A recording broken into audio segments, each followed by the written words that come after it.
रट्टापट्टा करून खय चाललो माहिती या? समोरच्या वाडीत म्हणजे समोरच्या विंगमध्ये हो.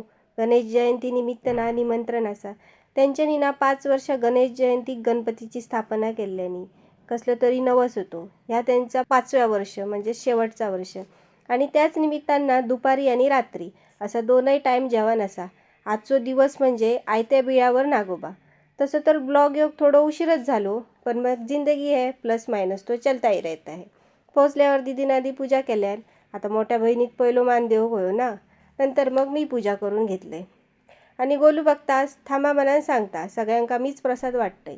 पण खय आम्ही वाटच बघित राहिलो. तोच खाऊन मोकळं झालो. खाली गेल्यावर जेवण घेतलं आणि प्रसादाच्या जेवणाची चवच निराळी. बरोबर ना? जेवल्यावर थोडेसे गजाली मारले आणि घराकडे गेलो. संध्याकाळच्या टायमाक पुन्हा लितापोती करूक घेतलंय. जास्त स्ट्रगल करून साडी नेसले, कारण माका आणि माझ्या भावाक गणपतीच्या देवळात जायचा होता. आता हे कपड्यांचे क्लिप माझ्या पदराक म्हणजे स्ट्रगल तर समजलाच असत. साडीवर थोडीशी शायनिंग मारले, पण मग थंडी आणि त्याच्यात 2 व्हीलरीन जायचा होता म्हणून मग स्वेटर घालून घेतले. आणि सध्या आमचा बॉलवरचा प्रेम कमी होऊन गाडीवर जरा जास्तच वतू जाता.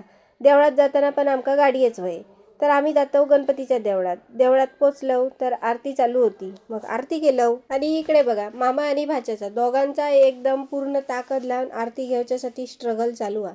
ह्या इकडे बाकीची फंडपेटीत पैसे टाकत होती म्हणून मग लगेच बोलून माझ्याकडसून पण मम्मा पेश असं म्हणा पैसे घेतल्यान आणि फंडपेटीत टाकून मोकळं झालो. थोडा वेळ मंदिरात बसलो, कारण देवळात जी शांतता ना ती खयच नाही.